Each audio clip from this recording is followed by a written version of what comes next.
Huzurabad MLA పాడి కౌశిక్ రెడ్డికి high court నోటీసులు ఇచ్చింది.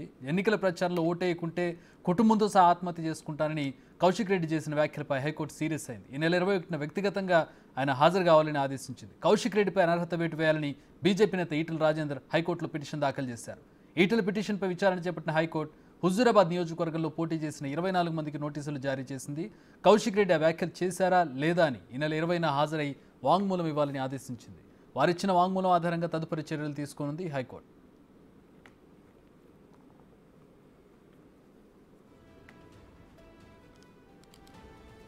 రైట్, పాడి కౌశిక్ రెడ్డి రేపు హైకోర్టులో వ్యక్తిగతంగా ఆయన హాజరు కావాల్సి ఉంది. మరి ఆయన ఇచ్చేటటువంటి వాంగ్మూలం ఏ విధంగా ఉండబోతోంది, అసలు ఆయనకు ఉన్నటువంటి వెసులుబాట్లు ఏంటి, ఆయన మీద ఇప్పుడున్నటువంటి కేసు ఎంత స్ట్రాంగ్గా ఉందనే దానికి సంబంధించి మా ప్రతినిధి మరిన్ని వివరాలు అందించడానికి సిద్ధంగా ఉన్నారు. సైదులు జాయిన్ అవుతున్నారు. సైదులు, ఎట్లాంటి ఎవిడెన్స్ తోటి ప్రస్తుతం ఆయనకి సంబంధించినటువంటి కేసు నడుస్తోంది? అంటే వీడియోలోనే వాళ్ళు ప్రధానంగా చెప్పినటువంటి పరిస్థితి, దీనికి ఎట్లాంటి వాంగ్మూలం ఇవ్వబోతూ ఉన్నారు, ఎట్లాంటి రేపు వాదోపవాదాలు ఎట్లా ఉండబోతూ ఉన్నాయి?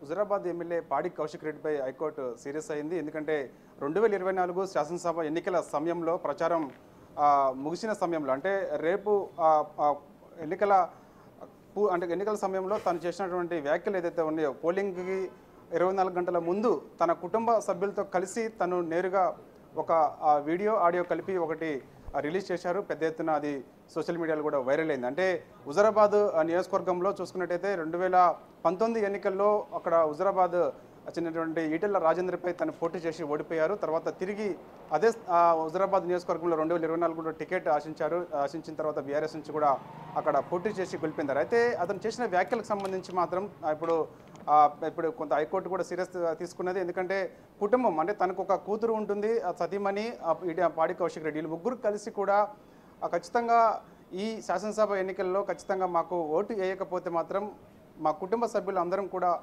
ఆత్మహత్య చేసుకుంటామని చెప్పేసి కూడా తను ఒక ఆడియో వీడియో రిలీజ్ చేశారు. సో అది పెద్ద ఎత్తున వైరల్గా మారింది. సో తను ఒక ఎమోషనల్గా తను ఈ మాటలు చెప్పడం జరిగింది. తన కూతురు అయినటువంటి ఆమెతో కూడా ఖచ్చితంగా మా డాడీకి ఓటు వేయాలి, లేదంటే మాత్రం మేము ఈసారి ఆత్మహత్య చేసుకునే పరిస్థితి ఉంటుందని చెప్పేసి కూడా చెప్పించారు. సో ఇది అక్కడే పోటీ చేసి ఓడిపోయినటువంటి ఈటెల రాజేందర్ హైకోర్టులో ఫిర్యాదు చేశారు. ఆ ఫిర్యాదు ఆధారంగా కేసు కూడా మన పాడి కౌశిక్ రెడ్డిపై కూడా నమోదైంది. అయితే ఈ నెల 20వ తేదీన ఖచ్చితంగా ఈటెల రాజేందర్ కంప్లైంట్ ఆధారంగా పాడి కౌశిక్ రెడ్డి ఈ నెల 20న హైకోర్టుకి ఖచ్చితంగా హాజరు కావాల్సి ఉంటుంది. ఖచ్చితంగా తన వాంగ్మూలం, అంటే గతంలో చేసినటువంటి వాంగ్మూలం ఏదైతే ఉందో అది ఎందుకు చేయాల్సి వచ్చింది, దేనికి అని చెప్పేసి కూడా హైకోర్టుకి తను వివరణ ఇవ్వాల్సి ఉంటుంది. సో ఇక హుజూరాబాద్ నియోజకవర్గంలో మొత్తం 2024 శాసనసభ ఎన్నికల సమయంలో మొత్తం 24 మంది అభ్యర్థులు పోటీ చేశారు. అయితే ఆ అభ్యర్థుల వాంగ్మూలాన్ని కూడా హైకోర్టు తీసుకోబోతుంది.